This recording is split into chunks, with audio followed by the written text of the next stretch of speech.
1 2 3 فيفا لالجيري. الله يا ربي غبرت تعيت وعاوتاني نفس الهضره تاني.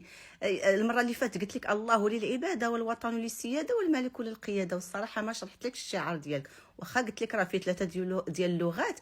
كي ولاد الكلبه كل وحده في لون. 1 2 3 انجليزيه، فيفا اسبانيا ولا الجيري فرنسيه، ولكن المعنى ديالها راه ديال المسيحيين.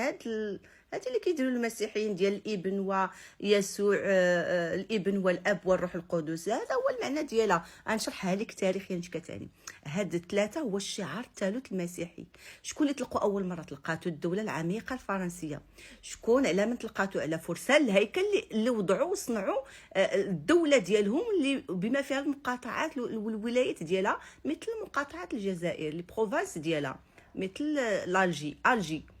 وبذلك كيجندوا الفرسان ديالهم في مناطق مختلفه، اما كما جندوا عبد القادر اللي هو ما يمكنش لك الاجر. عبد القادر تقول ان ماشي من مع الماسونيه، هادشي يضروا فيه مؤرخين كبار.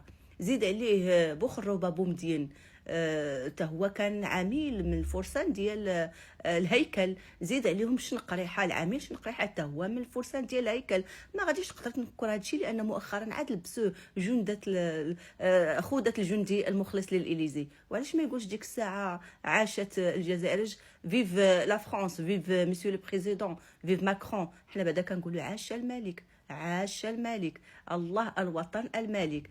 نحن نقولها باللغه العربيه وبمبادئنا الاسلاميه.